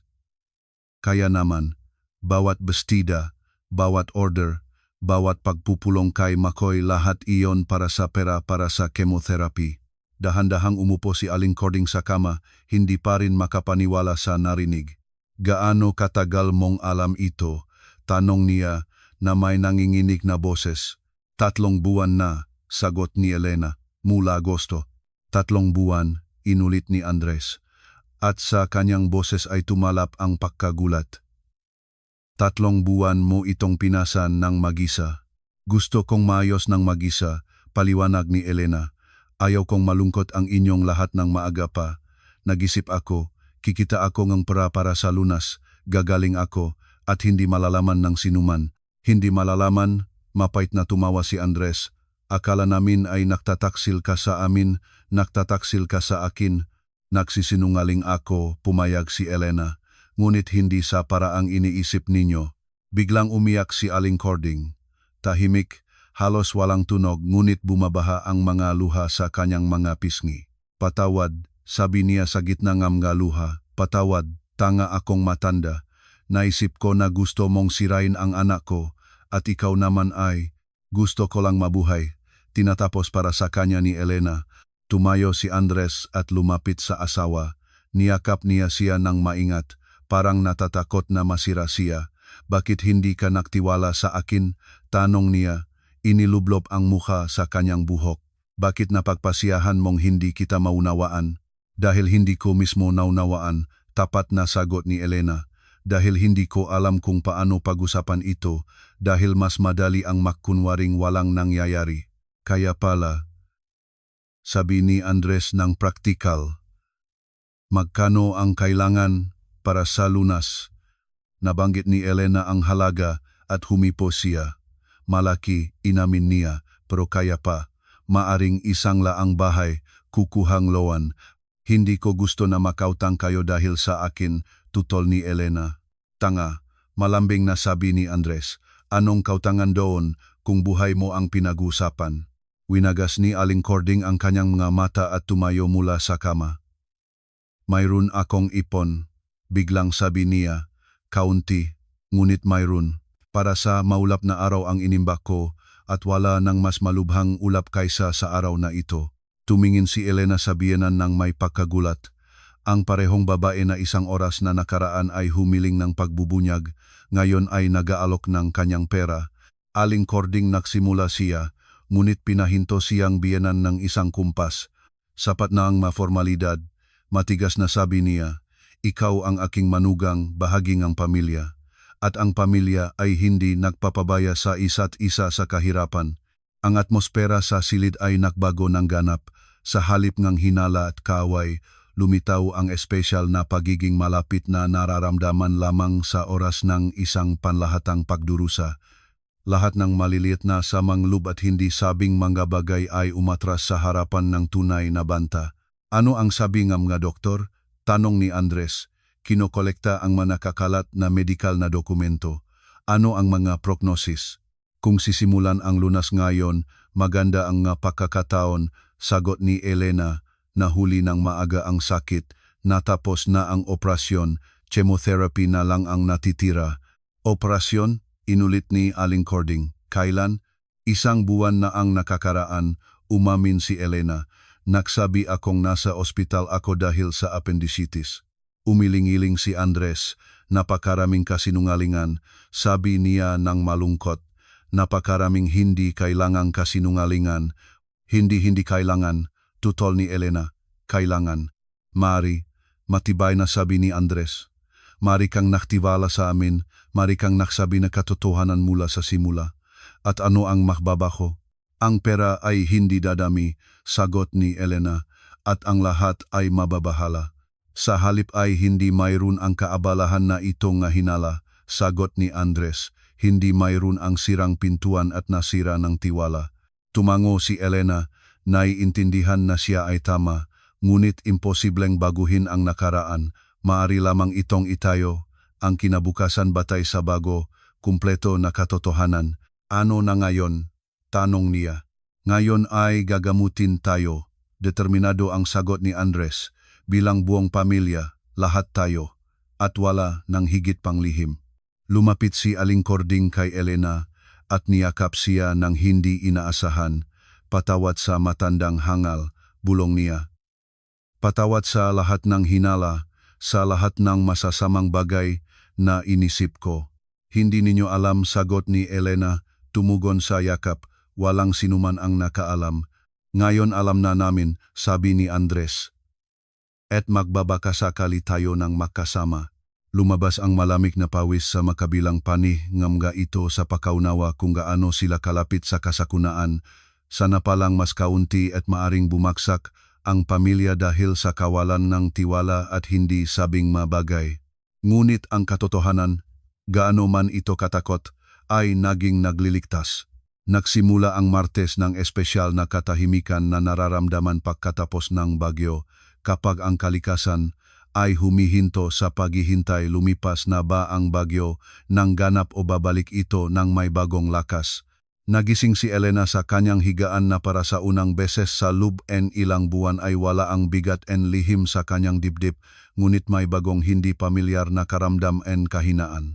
Si Andres ay gising na, nahiga sa tabi niya at tinitingnan ang kisame. Sa buong gabi ay nakpaitingan at huminga ng malalim at naiintindihan ni Elena na pinag-iisipan niya muli ang pangyayari sa nakaraang mabuwan sa ilaw nga bagong impormasyon. Bawat kanyang mapagalin lang ang tingin, bawat hindi nagtitiwala na salita ay tila pagtataksil sa kanya ngayon na may sakit na asawa. Kumusta ang tulog mo? Tanong niya. Nagpaharap sa kanya. Mayos, tapat na sagot ni Elena. Unang pagkakataon sa matagal na walang bangungot. Nagkaroon akong bangungot, umamin si Andres, na naginip akong nawala ka sa akin dahil sa aking sariling kahangalan at kawalan ng tiwala. Inilawit ni Elena ang kamay at hinipo ang kanyang pisngi. Si Andres ay mukhang manda at tumanda sa loob ng isang gabi, tulad ng bigat ng kasalanan na pumisa sa kanya sa lupa. Hindi ikaw ang may kasalanan, malambing na sabi niya. Ako mismo ang lumikhang sitwasyong ito. May kasalanan ako, matigas na tutol ni Andres. Ang asawa ay dapat na maramdaman kapag mayroon ang asawang babae na masamang nangyayari. Dapat niyang suportahan at hindi manghihinalang pagtataksil. Hindi ka espiritual, ngumiti si Elena. Saan mo sana malalaman kung sinisikap ko ang itago? Ngunit may mga senyales naman, patuloy niyang sarili na pahirap sa kanyang sarili. Pumayat ka, namutla, mabilis ka na napapagod. Nakita ko ang lahat. Ngunit naisip ko na ito ay mula sa stress dahil sa mga lihim na gawain. Pinigilan ng katok sa pintuan ng silid ang pag-usap. Maaari ba akong pumasok? Narinig ang hindi, siguradong boses ni Aling Cording. Siyempre, sagot ni Elena, umupo sa higaan, pumasok ang biyenan na may tray na may 2 tasang taa at pinggan ng tinapay. Ito ay napakakaibang bagay na natulala pa si Elena. Si Aling Cording ay hindi kailanman nagsilbi sa kanya, itinuturing niya itong ibaba ng kanyang dignidad. Almusal na iniyong dala, mahiyang sabing biyanan, inilagay ang tray sa bedside table. Naisip ko na kailangan mong maayos na pagkain para sa lakas. Salamat, tahimik na sagot ni Elena, na antik sa pagmamalasakit na ito. Nakatayo si Aling Cording sa tabing ang higaan ng mahihin, malinaw na gustong magsabing ang isang bagay ngunit hindi alam kung paano magsimula. Umupo po, inimbitahan siya ni Elena, itinuro ang dulong ang kama, mag-usap tayo. Maingat na umupo ang biyenan, tiniklop ang mga kamay sa tuhod. Hindi ako natulog sa buong gabi, nagsimula siya. Nag-iisip sa lahat ng aking nagawa, gaano kalaki ang aking katangahan. Aling Cording sinimulang tutol ni Elena, ngunit itinaas ng biyenan ang kamay. Hayaan mo akong magsalita, pakiusap niya. Kailangan ng pagsusumite. Kaya akong labis na natakot na ayaw mong anak ko, na kukuha mo sa akin ng aking nag-iisang minamahal na tao. Kaya nahanap ako nga kapintasan sa iyo, lumihang nga problema. Walang sinuman ang kumukuha ang sinuman, malambing na sabi ni Elena. Sa pamilya ay mayroon ding lugar para sa lahat. Ngayon ko na naiintindihan, tangong ang biyenan. Ngayon ay naiintindihan ko. Noong unang dinala ni Andres ka sa bahay, agad kong naiintindihan na siya ay bigo at natakot ako. Pagkatapos ang pagkamatay ang tatay niya, si Andres na lang ang natira sa akin. At biglang lumabas ang isang maganda, matalinong babae na maaring kumuha sa kanya. Walang sinumang nakuha, bulong ni Elena. Ang pag-aaral ay nagsisimula pa lang. Noon ay natakot akong maging kalabisan, patuloy ni Aling Cording. Kaya nagpuna at nainggit at naganap ngam gadahilan nam gaalitan habang ikaw naman ay nakikipaglaban para sa iyong buhay. Tumayo si Andres sa higaan at lumapit sa mga babae. Ang lihim ng isang miyembro ngang pamilya ay lihim din ng lahat, sabi niya. Kami ay isa. At ang sakit ng isa ay sumaakit sa lahat. Madaling sabihin, buntong hininga ni Elena, ngunit kapag sinabi sa iyong doktor ang salitang kanser, ang unang iniisip mo ay kung paano poprotektahan ang iyong nga mahal sa buhay mula sa bangungot na ito. Protektahan gamit ang kasinungalingan, tanong ni Andres. Protektahan gamit ang anumang paraan, sagot ni Elena. Hindi mo imahinasyon kung ano ang nangyayari sa isipan mo kapag sinabi ngang doktor ang salitang iyon. Nababaliktad ang buong mundo at parang wala ka ng tao na ikaw isang mahal sa buhay na may hatol. Hinawakan ni Aling Cording ang kamay ni Elena sa kanyang mapalad. Patawad sa amin, sabi niya. Patawad lang para sa paglikhang ganitong kapaligiran kung saan hindi ka makapagtiwala. Kayo ay may kasalanan. Pinanghawakan ni Andres, dapat akong maging uri nga, asawang mapagkakatiwalaan nga, asawang ngang pinakakakilakilabot. Sa halip ay sinundan ko siya, tulad ng isang pribadong detective. Tumayo siya at lumakat sa silid, malinaw na nilalabanan ang maemosyon. Nang makita ko kahapon ang masertipikong iyon, sabi niya, huminto sa tabingang bintana, lahat ay bumaksak sa loob ko. Hindi dahil sa sakit, kundi dahil sa pagkaunawa kung gaano kita hindi kilala. Kilala mo ako ng maayos, tutol ni Elena. Itinago ko lamang ang isang bahagi ng aking sarili, ang pinakamahalaga, ang iyong natakot, ang iyong sakit, ang iyong maplano para sa kinabukasan, mapait na ngiti ni Andres. Ano pa ang maaring maging mas mahalaga? Tumayo si Elena at lumapit sa asawa, inilagay ang makamay sa kanyang nga balikat at pinilit siyang humarap sa kanya. Mayroon lamang isang mas mahalaga, sabi niya, tinitignan siya sa mga mata, ang ating pagmamahal. At ito ay hindi nasaan kahit saan man, sa kabilang lahat ng pagkakamali. Ngunit nasira ang tiwala, sabi ni Andres, paano ito mababawi? Sa oras, sagot ni Elena. Sa katapatan, sa pagtitis sa isa at isa. Lumapit si Aling Cording sa kanila, at ako, paano hihilingin ang patawad? Tanong niya. Ako ang pangunahing nagatong. Nagpapasama ako ang anak sa iyo. Natatakot kayo para sa kanya, sagot ni Elena. Ang instinktong pangina ay natural. Ang instinktong pangina ay dapat magtanggol sa pamilyang anak. Hindi sirain ito, tutol ang biyenan. Halos dinala kayo sa diborsyo ng aking mga hinala, ngunit hindi kayo nakdala, nakpaalala ni Elena. At ngayon ay may pagkakataon tayo na magsimulang muli, lahat tayo, bukas ng walang lihim. Nang walang lihim? Inulit ni Andres, tulad ng isang panata. Mula ngayon at magpakailanman, anuman ang mangyari, haharapin natin ito ng magkasama. Pinigilan ngang tunog ngang doorbell ang pag-usap. Dumating si Danica mula sa paaralan, at ngayon ay kailangan ang pinakamahalin sabihin sa bata ang tungkol sa sakit. Kailangan nating tawagin siya, sabi ni Elena. May karapatang malaman ng katotohanan.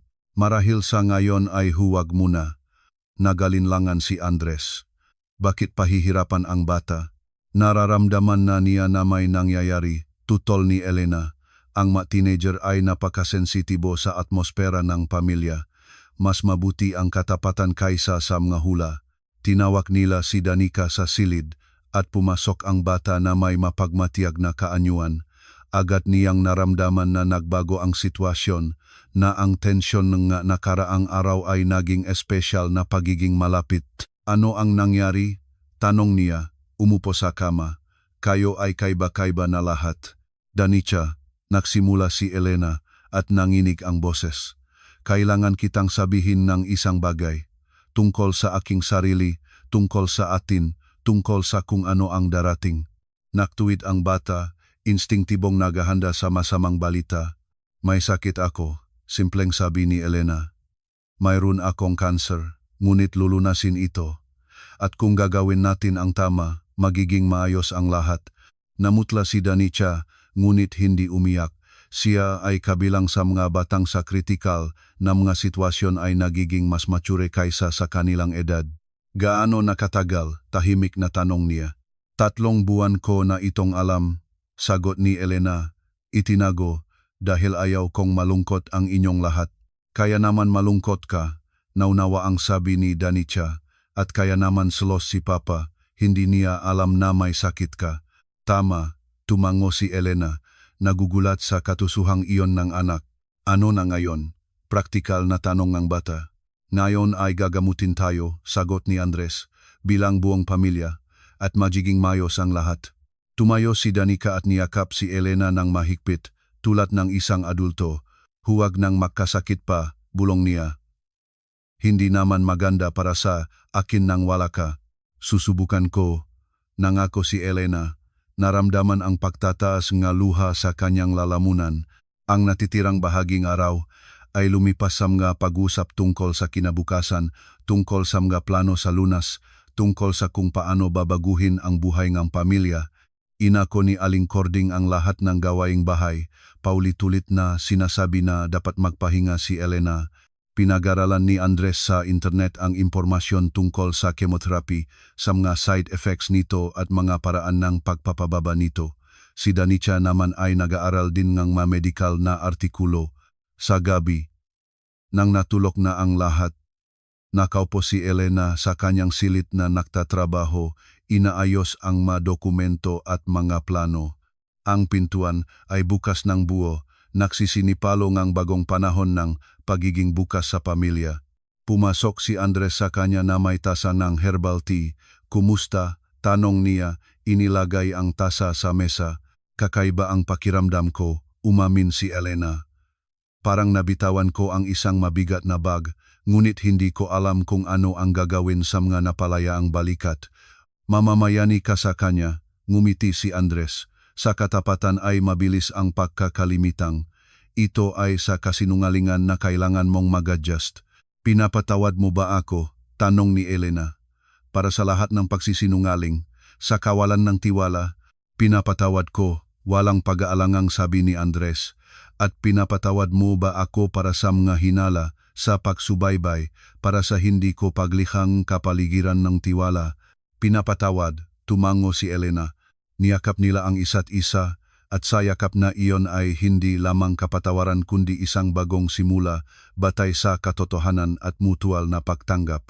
Nagsimula ang Sabado ng 2 linggo sa hindi pamilyar na kaguluhan sa bahay, ngunit ito ay mabuting kaguluhan, punong kahulugan at isang karaniwang layunin.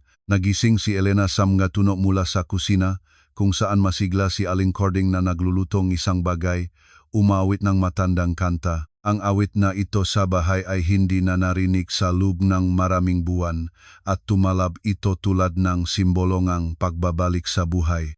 Gigising ka? Tanong ni Andres. Pumasok sa silid na may tasang ng kape. Umagang nagluluto si nanay. Sabi niya, kailangan ng maayos na pagkain bago magsimula ang lunas. Umupo si Elena sa higaan, tinanggap ang mainit na tasa. Sa labas ay umaamo ang malabong ulan, ngunit sa loob ng bahay ay maliwanag at maaliwalas tulad ng init ng pamilya na nakpalaya sa katanghaling taglagas. Anong oras sa doktor? Tanong niya. 11:00, sagot ni Andres. Handa na ang lahat ng dokumento, na-process na ang mga referral. Magkasama tayong lahat pupunta. Kahit si Danica. Nagulat si Elena. Lalo na si Danica, ngumiti si Andres. Sinabi niya na gusto niyang makilala ang doktor sa mukha upang kontrolin ang kalidad ng lunas. Natawa si Elena. Sa mga araw na iyon, tunay na naging mas mature si Danica, naging mas seryoso, ngunit sa parehong oras ay mas mapagmalasakit. Kahapon ay nagdala siya sa kanya ng tumpok ng medical na artikulo na nahanap sa internet at seryosong nagpapaliwanag ng mga kalamangan ng iba't ibang paraan ng chemotherapy. Sa kusina ay tinanggap sila ni Aling Cording na nagtatakdangang mesa na may ganitong kaanyuan parang naghahanda para sa isang selebrasyon. Magalmusal kayo, sabi niya, itinuro ang maupuan. Nagluto akong lahat ng kapaki-pakinabang para sa immune system. Sa mesa ay may tunay na piging masariwang prutas, masalad ng gulay, homemade na cottage cheese, herbal tea na may pulot-pukyutan. Naintindihan ni Elena na ipinahahayag ng biyanan ang kanyang pagmamalasakit at hangad na tumulong sa ganitong paraan. Aling Cording, nagluluto kayo ng labis, sabi niya. Hindi na kailangan ng ganong pagsisikap.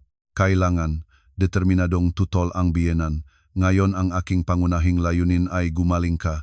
At para doon ay kailangan ng mayos na pagkain, pahinga, at hindi pag-aalahain ang iyong sarili. Lumabas si Danica sa kusina na nakadamit na may seryosong kaanyuan. Mama, ginawa ko ang listahan ng mga tanong, sabi niya, iniabot kay Elena ang isang papel. Para hindi mo makalimutan na itanong sa doktor. Kinuha ni Elena ang listahan at namangha sa pagiging masinsinan nito. Tunay na pinag-aralan ng bata ang usapin. Seryoso kasama ang mga tanong tungkol sa mga side effects, tungkol sa pagkain sa panahon ng lunas, tungkol sa posibilidad ng patuloy na trabaho. Magaling, sabi niya, niyakap ang anak, tunay na katulong. Gusto kong malaman ang lahat, paliwanag ni Danica, upang makatulong ng tama. Ang biyahe sa ospital ay naging unang makasamang gawain ng binagong pamilya. Maingat na nagmaneho si Andres. Si Aling Cording ay nakaupo sa tabi ni Elena sa likod na upuan, hawa ang kanyang kamay. At inaaralan ni Danica ang medical na car, nagtatanong ng makatanungang nagpapalinaw. Mayos ba ang operasyon? Tanong nege bata. Napakayos, sagot ni Elena.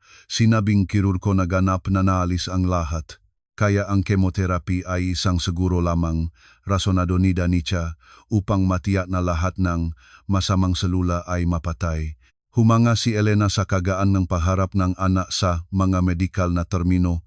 Mabilis na nag-a-adapt ang mga teenager sa bagong realidad at malinaw na nagpasya si Danica na maging eksperto sa mga usaping oncology. Tinanggap sila ng sentro ng kanser ng modernong disenyo at magili na kawani. Ang doktor, si Dr. Reyes, isang lalaki sa gitna ng gulang na may matalinong na mata at mahinahong na kamay ng isang kirurko ay nagpakita na may mataas na dedikasyon. Kumusta ang pakiramdam? Tanong niya. Inaaralan ang mabagong pagsusuri ni Elena. Mayos, tapat na sagot niya. Matapos ang operasyon ay ganap na nakapagpahinga na ako. Napakagaling, tangong doktor.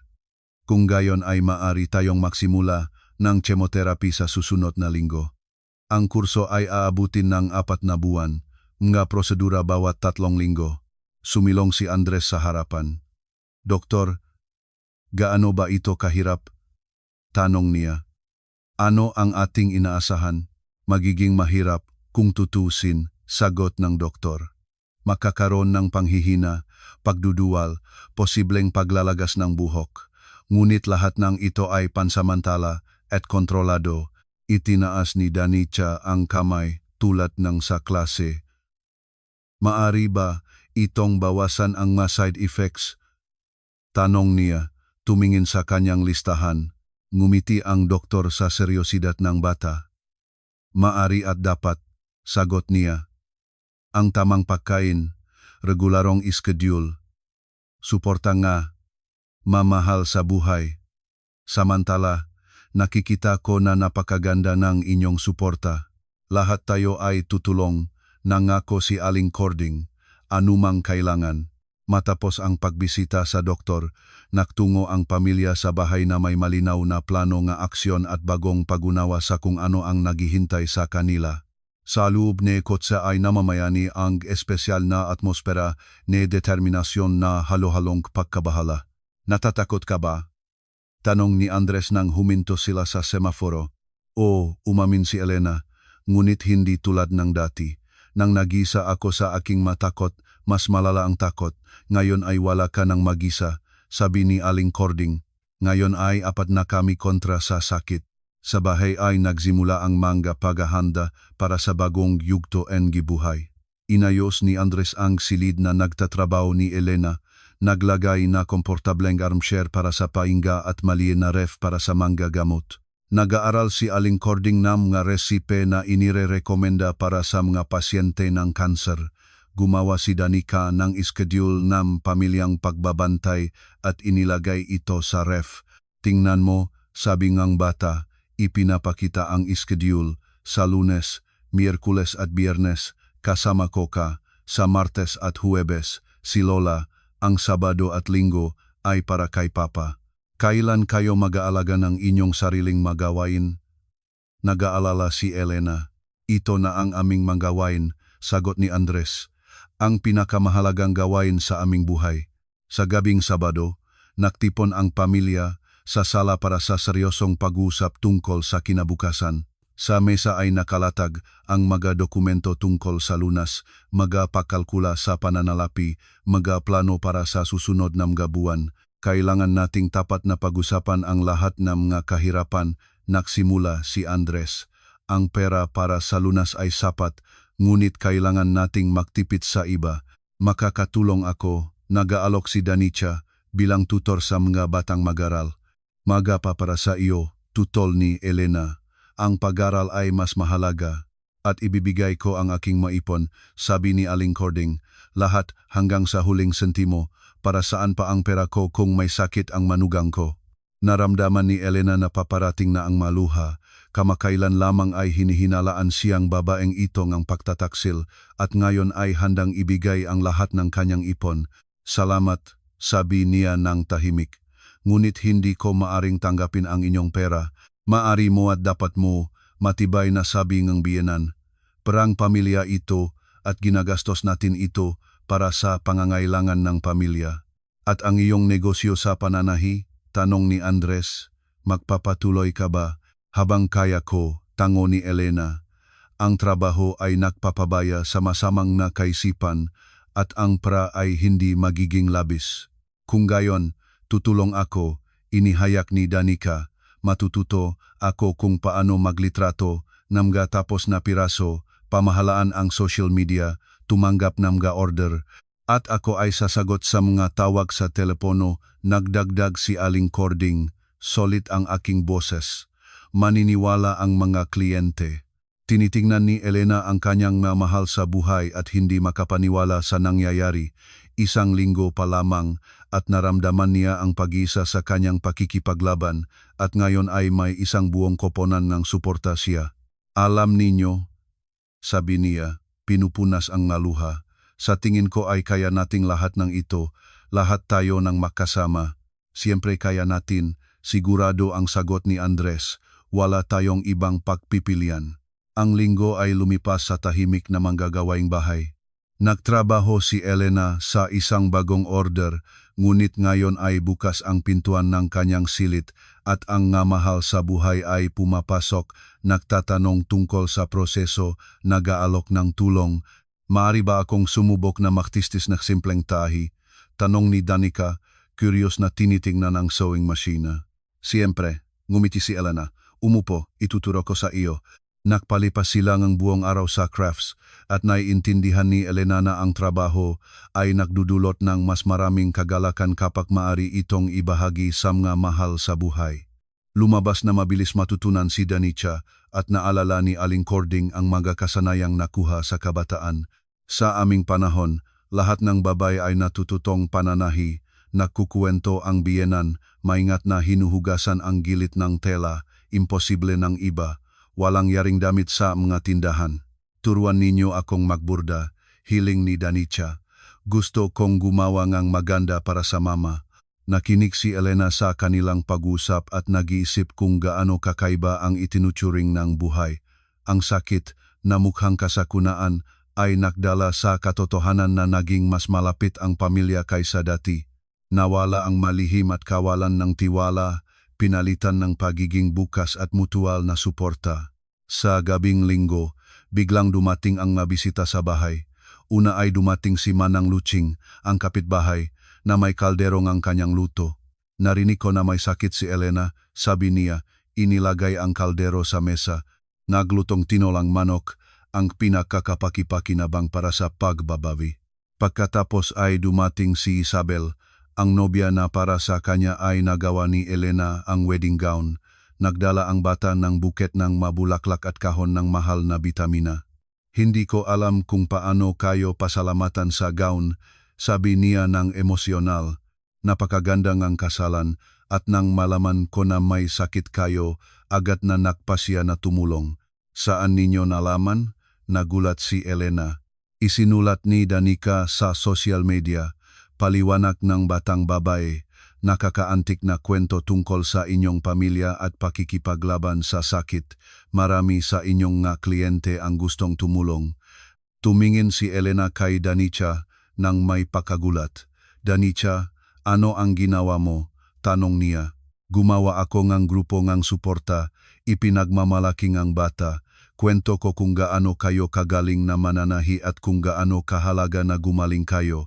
10 taon na ang nag-aalok ng tulong. Ngunit hindi naman tayo humiling. Nalito si Elena. Hindi tayo humiling, ngumiti ni Danica. Ang matao mismo ang gustong tumulong kapag nakita nila ang tunay na pamilyang makasamang nakikipaglaban. Sa gabi, nang umalis na ang mabisita at ang bahay ay napuno ngamoy ng madinalang pagkain, naktipon muli ang pamilya. Sa mesa ay nakalatag ang mabisita card ng doktong inirekomenda ng kapitbahay, mga numero ng taong handang tumulong, mga alok ng bagong order. Nakikita mo, sabi ni Andres, niyakap ang asawa. Hindi tayo nag-iisa sa mundong ito, maraming mabubuting tao ang handang suportahan. O, pumayag si Elena. Dati ay naisip ko na dapat kong harapin ang lahat ng mag-isa at lumabas na ang pagtanggap ng tulong ay mahalagang kasanayan din pala. Binubuo ni Aling Cording ang tsaa sa gabi at ang kanyang makilos ay mahinahon. Tiwala, sa mga araw na iyon ay tila bumata siya, nakakuhang bagong kahulugan ng buhay sa pag-aalaga ng pamilya. Bukas ay magsisimula ang bagong linggo. Sabi niya, pinagbuhusan ng tsaa ang mga tasa at salalubungin natin ito ng may lakas. Tumango si Elena. Anda tayo. Sa gabing linggo, nahanap ni Andres ang asawa sa balkonahe, nakaupo na may tasang tsaa at tinitingnan ang lungsod. Tungkol saan ka nag-isip? Tanong niya, umupo sa tabi niya. Tungkol sa katotohanan na hindi naman ganun kasinda kung paano ko naisip ito noong una, sagot ni Elena. Nang malaman ko ang diagnosis, parang natapos na ang buhay ko. At lumabas na nagsisimula, palamang pala ito ng muli. Sa anong kahulugan? Nagtanong si Andres. Sa literal na kahulugan, ngumiti si Elena. Dati ay namumuhay tayo tulad ng magkakasama sa isang boarding house, bawat isa ng mag-isa, kasama ang sariling mga lihim at mga problema. Ngayon ay tunay na pamilya na tayo. Hinawakan ni Andres ang kanyang kamay. Kahiya-hiya na kinailangan ng sakit para maunawaan natin ito, sabi niya. Huwag na, tutol ni Elena.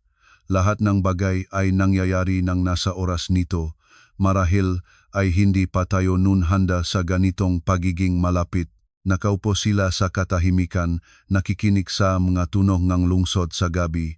Sa hinaharap ay nahihintay ang mga buwan ng lunas, mga kahirapan, mga pagsubok. Ngunit ngayon ay alam ni Elena na hindi siya nag-iisa sa paglaban na ito. At alam mo ba? Sabi niya biglang. Wala na akong takot sa kinabukasan. Bakit? Tanong ni Andres. Dahil ngayon ay alam ko na sa anumang sitwasyon ay nariyan kayo, sagot ni Elena. At kapag may nagmamalasakit na pamilya, kayang tao ang anumang bagay. Nagsimula ang Lunes ng 3 linggo ng isang bagong kabanata sa buhay ng pamilya. Pumunta si Elena sa unang sesyon ng chemotherapy at inihatid nila siya ng lahat parang para sa isang mahalagang okasyon. Nahanda si Aling Cording ng espesyal na almusal. Gumawa si Danikang card na may mga pagbating tagumpay. Nagpahinga si Andres upang nariyan siya. Handa ka na ba? Tanong niya nang bumaba sila sa ospital. Handa na? Matibay na sagot ni Elena. Nagsisimula na tayong bagong buhay. At nang pumasok sila sa gusali, hawak kamay, naramdaman ni Elena ang hindi takot kundi pag-asa. Sa hinaharap ay mayroon ng mga kahirapan, ngunit ngayon ay alam niya na malalampasan niya ang maito ng hindi nag-iisa. Mayroon siyang pamilya na dumaan sa pagsubok ng kawalan tiwala at naging mas matatag pa. Ang hinaharap ay hindi na madilim at hindi tiyak. Maliwanag ito dahil doon ay mayroon ng pagmamahal, suporta at pananampalataya na sama-sama nilang kaya ang anumang problema. Ito ang pinakamahalaga gamot na hindi nabibili sa botika ngunit nagpapagaling ng kaluluwa at nagbibigay ng lakas para sa pakikipaglaban. Natuto ang pamilya ang pinakamahalaga ang tiwala. At ang tiwalang ito ay naging pundasyon ng bago, mas matibay at tapat na buhay, kung saan walang lugar ang malihim, ngunit mayroon para sa pagmamahal, pagunawa at mutual na suporta sa anumang kalagayan. Naintindihan nila na ang tunay na lakas ng pamilya ay hindi nasa kawalan ng mga problema, kundi sa kakayahang harapin ang mga problemang ito ng makasama ng tapat at bukas. Magkomento ng malaya, ang inyong nga salita ay nagpapainit ng puso. Ang tulad at pag-subscribe ay inyong suporta. Magandang araw at hanggang sa mga bagong kwento.